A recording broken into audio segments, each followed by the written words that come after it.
Je me souviens du parfum du gâteau à la vanille que maman avait préparé ce matin-là. Elle n'a jamais cuisiné, pas même pendant les vacances, mais le jour de mon 18e anniversaire, elle l'a fait. J'aurais dû me douter que quelque chose n'allait pas puis ils ont attendu jusqu'à l'après-midi. J'étais encore en pyjama quand papa m'a appelé dans le salon. Il ne m'a même pas regardé. Maman regardait ses genoux, les lèvres serrées. Quelque chose s'était passé. Je l'ai senti dans mes tripes. Assieds-toi, dit papa. Sa voix avait la même froideur qu'il utilisait chaque fois que je renversais du lait quand j'étais enfant. Je restais assis, confus, mais j'essayais de rester calme. J'avais appris depuis longtemps à ne pas montrer d'émotion en leur présence. Cela a aggravé les choses. Puis ils l'ont laissé tomber. Tu as été adopté, dit maman sans détour. Pas d'émotion, pas de larmes, juste des faits. Nous t'avons accueilli quand tu avais 2 ans. Papa a ajouté ta naissance. Ma mère ne pouvait pas s'occuper de toi. Nous avons fait ce que nous pouvions. J'étais gelé. Nous pensons qu'il est temps, continua maman, que tu trouves ta propre voie maintenant. Tu es assez vieux. Puis papa a passé la main sous le canapé et a glissé un petit sac polochon sur le tapis. Il y a de l'argent là-dedans et des vêtements. Nous avons organisé votre séjour dans une auberge jusqu'à ce que vous trouviez un emploi. Il me mettait à la porte le jour de mon anniversaire. Je n'ai pas pleuré, je n'ai pas crié. Je me suis levé lentement et j'ai hoché la tête. Merci, dis-je avec un petit sourire. Ils n'ont pas remarqué la façon dont mes doigts agrippaient la sangle du sac. Ils n'ont pas remarqué le scintillement de quelque chose de plus net dans mes yeux. Parce que ce qu'ils ne savaient pas, ce qu'ils ne pouvaient pas deviner, c'est que 3 semaines plus tôt j'avais trouvé la lettre. Il était enterré dans le tiroir du bas du placard du couloir derrière de vieux papiers fiscaux, une enveloppe adressée à une femme nommée Elena Vasila, mais à l'intérieur se trouvait un acte de naissance avec mon nom et le sien comme mère, pas de père. Je l'avais recherché en ligne. J'étais même allé à la bibliothèque pour lire de vieux articles de journaux et ce que j'avais trouvé m'avait profondément choqué. Je n'en avais parlé à personne, pas encore, ma vraie mère n'était pas inapte. Elle a été emmenée et maintenant, alors que je franchissais la porte d'entrée de la maison où j'avais vécu toute ma vie, je ne me sentais pas abandonné. Je me sentais prêt parce que je ne partais pas avec honte. Je partais avec un plan. L'auberge sentait l'eau de javel et l'air vicié, le genre d'endroit où les gens se retrouvaient lorsqu'il manquait d'endroit où aller. Je suis resté dos au mur cette première nuit, serrant mon sac comme s'il valait quelque chose. La vérité, c'est qu'il n'y avait que 2 vêtements de rechange, quelques billets froissés et cette enveloppe. L'enveloppe était tout. Le lendemain matin, je me suis éclipsé avant le lever du soleil, l'air vif contre mes joues. J'ai marché pendant 1 heure jusqu'à la bibliothèque publique, mon seul véritable refuge. C'était calme là-bas, en sécurité, et ils avaient les archives. Je me suis assis à la station de microfilm, je me suis glissé dans la vraie lumière, caché dans mon casier la semaine dernière, et j'ai continué à lire encore et encore le même article jauni, comme si cette fois la fin allait changer. La psychiatre locale Elena Vasilova, internée après qu'un lanceur d'alerte ait affirmé un retour de flamme. La photo à côté du titre montrait une jeune femme aux yeux sombres et aux traits délicats emmenée menottée. Son expression n'était pas effrayée, elle était provocante. L'article indiquait qu'elle avait accusé un médecin local, le docteur Richard Alverson, d'abus et d'expérimentation contraires à l'éthique sur des patientes dans une clinique aujourd'hui disparue. Le médecin a tout nié, bien sûr. 1 mois plus tard, Elena a été déclarée instable et envoyée à l'établissement psychiatrique de Silver Birch pour traitement et observation. Aucune accusation portée contre le médecin, aucune suite, juste le silence, sauf ce même médecin. Il est ensuite devenu directeur de la Alverson Wellness Foundation, une fondation à laquelle mon père adoptif avait fait un don. Je me souvenais souvent d'avoir vu le nom sur des lettres dans la maison être considéré comme une œuvre caritative. Maintenant, il commençait à se connecter. J'ai imprimé l'article et l'ai mis dans l'enveloppe. Le bibliothécaire m'a regardé bizarrement, peut-être parce que mes mains tremblaient à l'auberge. J'ai ouvert mon cahier et j'ai noté tout ce que je savais. Elena était psychiatre en exercice. Elle a été internée après avoir tenté de dénoncer un homme puissant.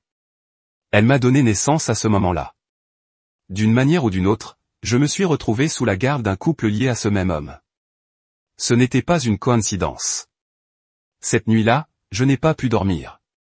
Les ombres au plafond semblaient trop vivantes, trop proches. Je n'arrêtais pas de penser à elle. Elena, savait-elle que j'étais ici? Était-elle vraiment en vie? J'avais besoin de réponses. J'avais besoin de la voir lui parler si je le pouvais. Mais je devais d'abord découvrir où se trouvait actuellement l'établissement psychiatrique de Silver Birch, s'il existait encore.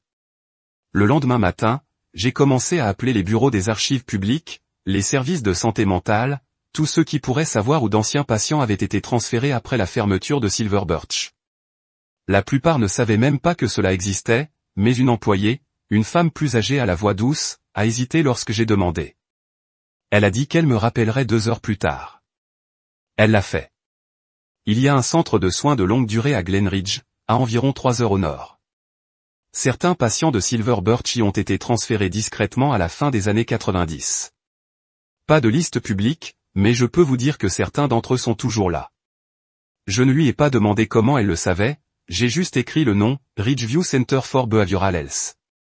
J'avais une destination maintenant, mais pas de voiture, pas d'argent et aucune idée de ce que j'allais trouver. Je n'avais pas mangé depuis un jour, non pas parce que je ne pouvais pas, mais parce que je n'en avais pas les moyens. Les factures froissées que mes parents adoptifs m'avaient données étaient presque toutes consacrées aux frais de logement et à l'impression de dossiers. Chaque pièce comptait désormais, même celle coincée au fond des distributeurs automatiques. Je me suis assis sur le trottoir près de la bibliothèque avec mon cahier sur mes genoux pour essayer de faire mes calculs. La foire au bus pour Glenridge n'était pas grand-chose, mais cela aurait tout aussi bien pu être un billet d'avion. Avec ce que j'avais, je ne voulais pas voler, je ne voulais pas mendier, mais je voulais des réponses. Le restaurant de l'autre côté de la rue avait un panneau de recherche d'aide sur la fenêtre. J'ai hésité, puis j'ai traversé. J'ai demandé. Le directeur lui a dit que je ferais la vaisselle, passerais la serpillière, n'importe quoi. Il m'a regardé de haut en bas, a remarqué les cernes sous mes yeux puis m'a dit, tu commences demain à 6 heures. J'ai travaillé pendant 5 jours d'affilée, sans parler à personne. Mon dos me faisait mal, mes mains saignaient à cause de l'eau bouillante et du savon craquelé. Mais le 6e matin, j'ai empoché $117 en pourboire et en salaire. C'était suffisant. Le bus pour Glenridge est parti à 10h40. Je n'ai dit au revoir à personne, j'ai simplement marché jusqu'au terminal, j'ai plié l'enveloppe contenant l'article d'Elena dans ma veste et je suis monté à bord. Le trajet était calme, traversant des villes qui semblaient presque abandonnées, leurs rues encore couvertes de givre, même si nous étions déjà en avril. Ridgeview Center était situé au sommet d'une longue île, à moitié cachée par des arbres. L'enseigne était décolorée, la peinture s'écaillait. Cela ressemblait moins à un hôpital qu'à un manoir oublié. La femme à la réception a à peine levé les yeux quand je suis entré. Elle avait un presse-papier, des lunettes perchées bas sur le nez et une voix fatiguée. Je suis ici pour rendre visite à un patient, dis-je en raffermissant ma voix. Non, elle a demandé, Elena Vasila. Elle cligna des yeux. J'ai fait une pause. Je suis sa fille. Elle leva les yeux pour m'étudier un instant. Elle ne reçoit pas de visiteurs, je sais. C'est pourquoi je suis ici. Elle décrocha le téléphone, composa une ligne interne, murmura quelque chose de trop bas pour être entendu. Puis elle m'a fait un signe de tête dans le couloir, 2e porte à gauche, mais soyez bref. La porte s'ouvrit comme si elle sortait d'un rêve et elle était là, mince, aux cheveux pâles, striée de gris, assise près d'une fenêtre, les mains soigneusement croisées sur ses genoux. Elle ne s'est pas retournée. Quand je suis entré, Elena, dis-je d'une voix tremblante. Maintenant, elle leva lentement les yeux. Ses yeux rencontrèrent les miens et pendant une seconde, juste un. Quelque chose vacillait en eux, la reconnaissance, la douleur, peut-être les deux. Elle ne parlait pas, mais elle ne détournait pas non plus le regard. Je m'approche, le cœur battant, je m'appelle Nora. Tu as eu une fille il y a 18 ans. Ils m'ont dit que tu n'étais pas apte. Ils ont dit que tu étais dangereux. Mais j'ai lu ce qui s'est passé. Je sais ce que tu as essayé de faire. Je sais ce qu'ils t'ont fait. Elle expira doucement et quelque chose dans sa posture changea, ses mains se crispèrent. Il me surveille toujours. Murmura-t-elle, presque trop silencieuse pour l'entendre. Il pense que je ne m'en souviens pas, mais je m'en souviens. Je me suis figé. Elle s'en souvenait, mais qui était-il? Les yeux d'Elena se tournèrent vers la porte, puis vers les coins du plafond. Je ne pouvais voir aucune caméra, mais elle regardait fixement comme si elle savait exactement où elle se trouvait. Sa voix était à peine au-dessus d'un souffle lorsqu'elle reprit la parole. Ils enregistrèrent nos séances de thérapie, disait que c'était pour la recherche, mais ce n'était pas le cas. C'était pour nous contrôler, pour créer des profils. J'ai vu des choses, entendu des choses que je n'aurais pas dû. Elle s'arrêta, saisissant son poignet fin avec sa main opposée, comme si elle se retenait. Et là, j'ai commencé à me rapprocher. Qui sont-ils? Est-ce la Fondation Alverson? Mon père? Elle cligna rapidement des yeux, le nom semblant provoquer une réaction physique en elle. Elle secoua lentement la tête, mais pas pour dire non, c'était plutôt comme un déni, par peur. Ton père, murmura-t-elle, ses yeux ne rencontrant pas les miens. Il n'était pas censé t'adopter, il n'était même pas sur la liste approuvée. Mais il a tiré les ficelles, a fermé votre dossier, scellé. J'ai essayé de l'arrêter, mais ils avaient déjà décidé que j'étais trop bruyant et trop dangereux. Mes genoux étaient faibles. Je m'assis sur la chaise à côté d'elle, essayant de garder ma voix ferme. Que faisait-il, Helena? Qu'est-ce qu'Alverson a fait à ces femmes? Elle se mordit la lèvre jusqu'à ce qu'elle devienne blanche. Thérapie expérimentale, technique d'isolement, essai de suppression de mémoire. Cela a commencé sous les traitements du SSPT, mais cela a évolué. Il testait des drogues et des manipulations comportementales sur des femmes. Personne ne manquerait. Certaines étaient des toxicomanes, d'autres n'étaient que des épouses gênantes. Et toi, j'ai demandé? Je documentais tout. J'étais jeune, idéaliste. Je pensais que l'éthique comptait. J'ai soumis un rapport au Conseil d'État. Une semaine plus tard, j'ai été suspendu, puis arrêté. Alors cet endroit. Sa voix s'est brisée et ses yeux se sont remplis de larmes. Elle n'avait pas pleuré depuis des années. Je pourrais dire qu'elle s'est entraînée à ne pas le faire. Je les ai suppliés de me laisser te voir quand ils m'ont dit que tu avais été placé je ne savais où ni chez qui. Ils m'ont transféré ici, ils ont dit que j'étais un danger pour moi-même. Je n'ai jamais cessé de me poser des questions. J'ai fouillé dans mon sac et j'en ai sorti l'enveloppe. Vous n'avez plus à vous poser de questions. Elle toucha les papiers pliés comme s'ils allaient se dissoudre entre ses doigts pendant un long moment. Elle n'a rien dit. Alors tu ne devrais pas être ici. S'ils savent que tu m'as trouvé, je m'en fiche. Je l'interrompis plus fermement. Maintenant tu n'es pas fou. Tu ne l'as jamais été, et je vais le prouver. La main d'Helena jaillit, saisissant la mienne avec une force soudaine. Ne faites confiance à personne avec un badge ou une blouse de laboratoire, pas dans ce monde. Soudain, des pas résonnèrent dans le couloir. Le corps tout entier d'Helena se raidit. Une ombre passa devant la porte. Elle s'assit, les yeux plus droits, une posture vide, parfaite. L'infirmière ouvrit la porte avec un léger sourire. Je suis désolé, les heures de visite sont terminées. Ella ne m'a plus regardé, elle a juste croisé les mains et s'est tournée vers la fenêtre. Mon cœur s'emballait en passant devant l'infirmière.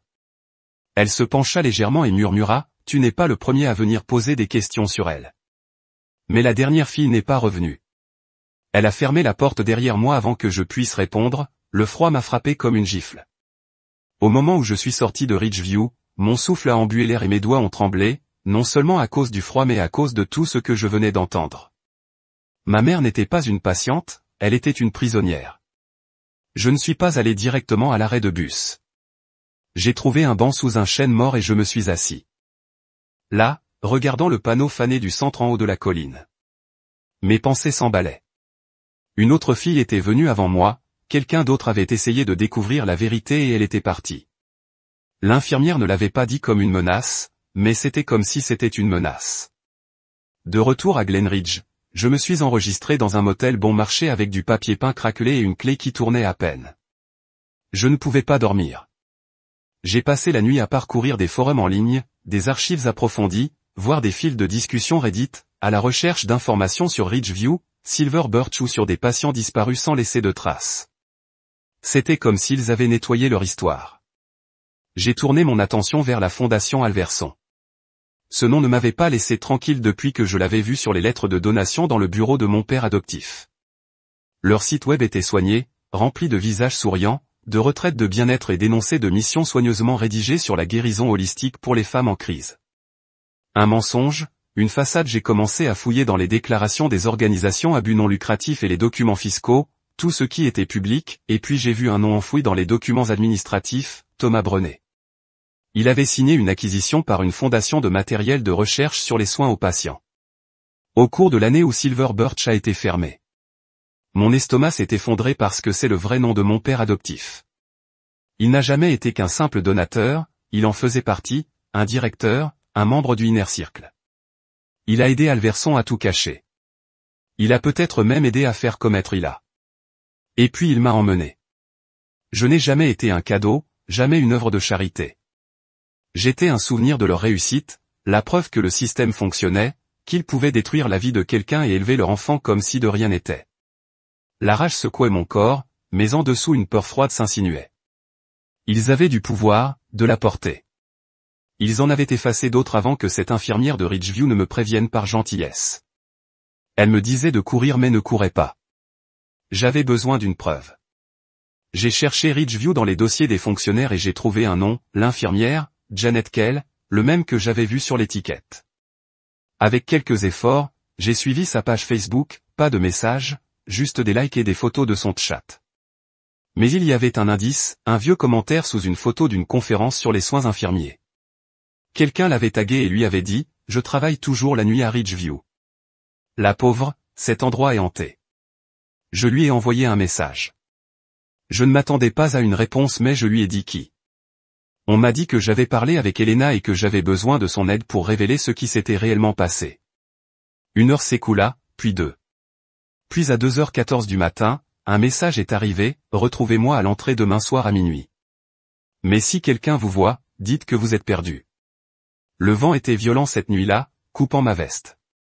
C'est comme si ce n'était pas là. Minuit, à la vue sur la crête, était différent, comme si le bâtiment lui-même retenait son souffle. Il n'y avait pas de voiture dans le parking, pas de voix, juste du silence et des ombres s'étendant sous le clair de lune. J'ai suivi le chemin de gravier à l'arrière, enjambant des pierres craquelées et des plaques de givre. La porte était marquée maintenance seulement elle s'ouvrit en grinçant. Avant que je puisse frapper, Janet Keller restait immobile à l'intérieur, en blouse, l'expression tendue et fatiguée. De près, elle avait l'air plus âgée que ce à quoi je m'attendais, non pas en années, mais en attente, comme si elle portait trop de secrets pendant trop longtemps. « Tu es venu, dit-elle. » J'ai hoché la tête. Je devais le faire. Elle m'a fait signe d'entrer, garde ta voix basse. Certaines caméras sont cassées, mais pas toutes. Nous nous dirigeâmes rapidement vers un étroit couloir de service éclairé par des ampoules vacillantes. Elle m'a conduit à travers une petite salle de repos et dans une vieille salle de disques bordée de classeurs. « Je ne devrais pas faire ça, » murmura-t-elle en ouvrant le 3e tiroir avec une petite clé en laiton. « Mais j'ai vu ce qu'ils ont fait à ta mère et aux autres et quand cette dernière fille est arrivée, j'ai pensé que peut-être, juste peut-être, quelqu'un finirait par écouter. J'ai gelé l'autre fille. Que lui est-il arrivé ? » Janet sortit un dossier chaud du placard et me le tendit. Elle s'appelait Claire Rothman, étudiante en journalisme. Brillante, persistante, elle est venue poser des questions sur Elena et d'autres personnes disparues de Silver Birch. Elle m'a montré des documents judiciaires. Elle a déterré des papiers médicaux. Elle était proche. Que lui est-il arrivé ? Elle est revenue pour une 2e visite ce soir-là.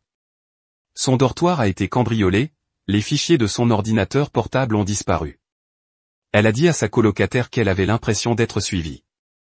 2 jours plus tard, elle a disparu. La police a jugé qu'il s'agissait d'une disparition volontaire.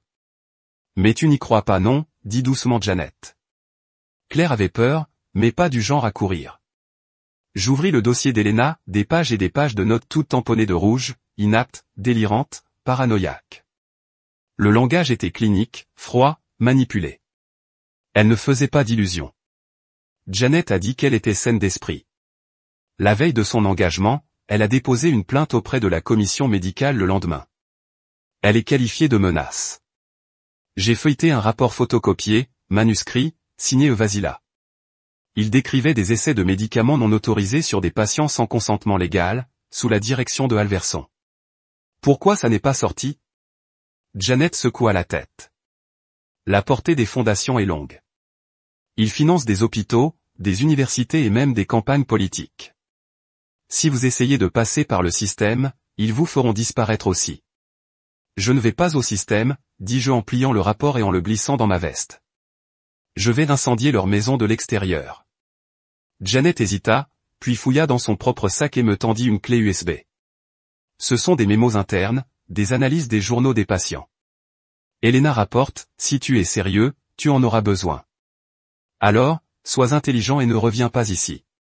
En sortant par la porte de maintenance, j'ai réalisé que quelque chose avait changé.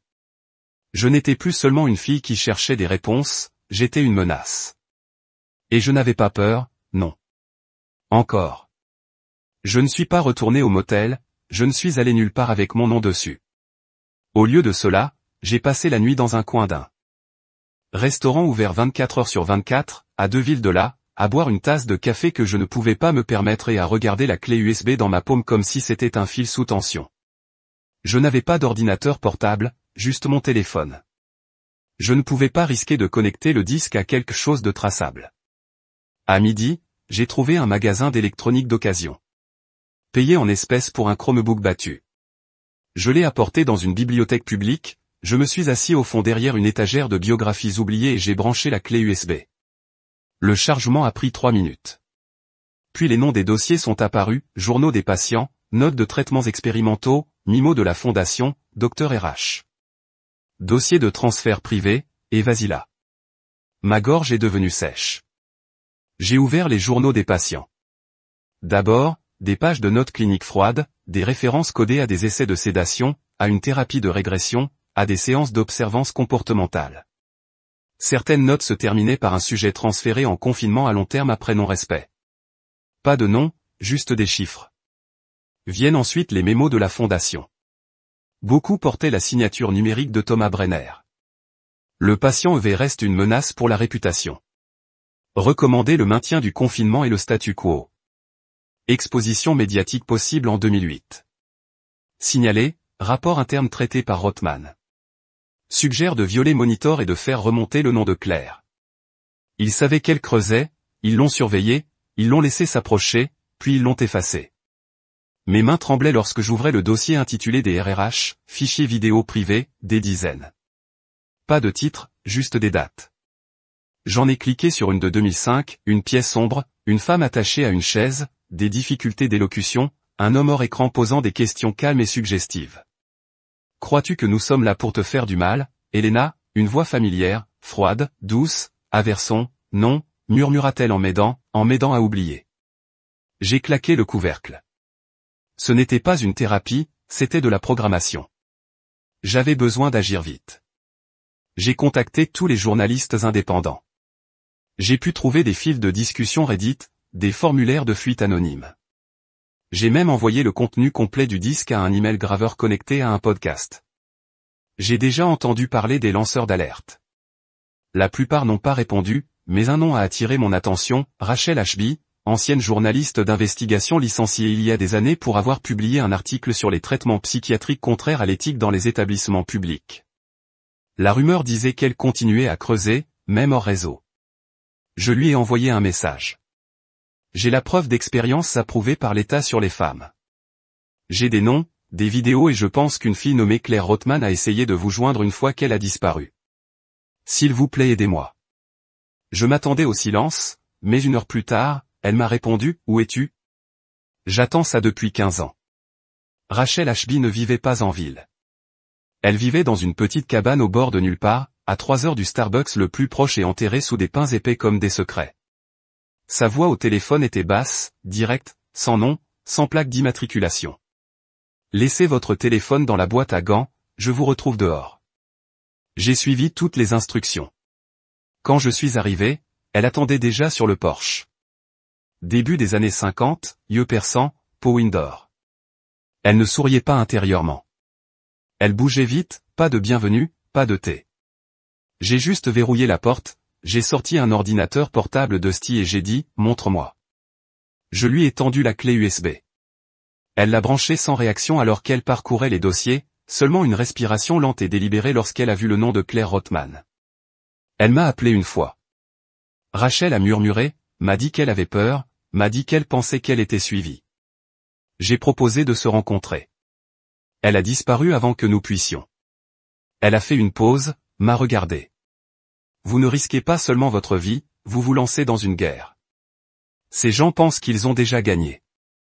Je sais, dis-je, mais je ne recule pas. Elle ouvrit l'un des mémos et hocha la tête, ceux-ci sont réels. La langue, les en-têtes, c'est ainsi qu'écrit la Fondation. Tu ne pouvais pas faire semblant. Puis elle a cliqué sur les vidéos, les a regardées silencieusement, fermement, la mâchoire serrée, celle-ci rendue publique. Quelqu'un brûle, dit-elle. Bien, mais nous devons être intelligents.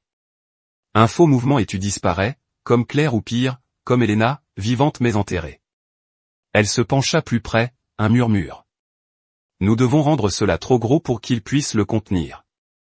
Nous nous adressons à des alliés de confiance, d'anciens procureurs, des réseaux de dénonciateurs, et lorsque nous l'abandonnons, on le dépose partout à la fois. J'ai hoché la tête, mais au fond de moi, je savais que nous ne nous battions pas seulement pour la vérité. Nous nous battions pour Elena, pour Claire et pour ce qui restait de ma propre vie volée. Rachel bougeait vite. En 24 heures, la clé USB a été dupliquée 6 fois et envoyée par courrier à 6 personnes à travers le pays, d'anciens procureurs, des avocats spécialisés dans les droits de l'homme, 2 podcasteurs et une plateforme clandestine de dénonciation. Chaque personne a reçu un mot de passe distinct pour le déverrouiller, transmis via des appels cryptés. C'est comme ça qu'on tue un monstre, dit Rachel. Privez-le de secret. Entre-temps, elle a rédigé un rapport complet pour accompagner les preuves, reliant le tout ensemble. Elle a travaillé toute la nuit. J'ai à peine dormi, mais le lendemain matin, je me suis réveillé avec un message vocal. C'était de lui, Thomas Brenet. Sa voix était ferme, calme, comme elle avait toujours été contrôlée, comme s'il décidait déjà de la suite. Nora, je sais ce que tu fais. Je veux parler. Tu me dois ça. J'ai regardé le téléphone. Mon estomac s'est tordu. Je ne lui devais rien. Rachel a levé les yeux de son ordinateur portable. N'y va pas mais je devais le faire. J'avais besoin de le regarder dans les yeux une dernière fois. Nous nous sommes rencontrés dans un lieu public, une ancienne gare, des caméras à moitié abandonnées, des témoins. J'ai gardé mes distances. Il portait son manteau beige habituel et son sourire paternel comme si rien n'avait changé. Tu es devenue une fille intelligente. Il a dit, n'est-ce pas, j'ai craqué. Ne prétends pas que tu m'as élevé par amour. Son visage vacilla. Tu penses que c'était simple. Tu penses que je voulais ça? Non, j'ai dit, je pense que tu voulais le contrôle. Il fit une pause, puis fit un petit signe de tête. Tout ce que tu as trouvé. C'est dangereux, pas seulement pour moi, pour toi, pour eux et là. Si vous le relâchez, des gens seront blessés. Je sais, dis-je, les yeux rivés sur les siens, et c'est déjà fait. Il s'est rapproché. Ça ne doit pas forcément mal finir. Tu as encore le temps de l'arrêter. Je n'ai pas bougé. Puis j'ai dit doucement, c'est déjà sorti. Il s'est arrêté. Son visage devint calme, se décolla, révélant quelque chose de plus froid. Cela vous détruira aussi. Il a dit non, j'ai murmuré, ça me libère. Je me suis retourné et je suis parti. Je n'ai pas regardé en arrière. La nouvelle est tombée 2 jours plus tard. Tout a commencé avec un épisode de podcast, un son brut et non filtré provenant des vidéos que Nora avait récupérées. Puis vinrent les articles, les documents, les scans de dossiers de patients falsifiés, les déclarations des dénonciateurs, un exposé anonyme sur Claire Rothman, citant des noms, et puis la vidéo, Elena dans cette pièce, la voix trouble, les yeux vides. Les gens regardaient, les gens écoutaient. À la fin de la semaine, Silver Birch était à la mode. Dans les 10 jours, le procureur général de l'État a annoncé l'ouverture d'une enquête formelle. Des assignations à comparaître ont été émises. Le nom de Thomas Brenner est apparu aux côtés de Richard Alverson et de 3 autres personnes dans un recours collectif intenté par les familles d'anciens patients. Nora ne s'attendait pas à ce que le monde s'en soucie, mais c'était le cas. Rachel l'a gardé protégée, cachée, tandis que la frénésie médiatique montait. Mais les pensées de Nora ne quittèrent jamais la crête. Je dois la faire sortir, dit-elle à Rachel un matin, avant qu'il ne décide qu'elle est trop dangereuse pour la garder en vie. Rachel a passé un appel au crépuscule. Ils étaient sur la route. Ridgeview n'a pas résisté. Après la fuite. Le personnel était effrayé, incertain, certains étaient déjà partis. L'infirmière Janet les a accueillis à la porte et leur a remis un presse-papier. Elle a été doucement endormie, mais elle est toujours lucide. Il faut aller vite. Nora la trouva sur la même chaise près de la fenêtre. Maman, murmura-t-elle en s'agenouillant, on s'en va. Les yeux d'Elena étaient vitreux mais sa main bougeait, lentement mais sûrement. Elle toucha la joue de Nora. Tu m'as trouvé. Je le ferai toujours, dit Nora, les larmes aux yeux. Peu importe ce qu'ils faisaient, ils sortaient ensemble. Pas d'alarme, pas d'homme en blouse blanche, juste le crépuscule, la lumière et le vent. Les semaines suivantes furent floues, protection juridique, soins médicaux, thérapie traumatologique, réintroduction d'Elena dans un monde qu'il avait oublié et procès. Reporté, retardé mais non rejeté. Thomas Brenet n'a plus jamais rappelé. Il a été inculpé. 3 mois plus tard et Claire Rachel a continué à creuser. 6 mois après la fuite, une femme a été retrouvée vivant sous un faux nom dans une petite ville de l'Oregon, nerveuse, gardée, mais vivante. Elle s'appelait Claire Rothman. Nora s'est envolée pour la rencontrer. Ils parlèrent pendant des heures, non pas de ce qui était perdu, mais de ce qu'ils allaient construire ensemble.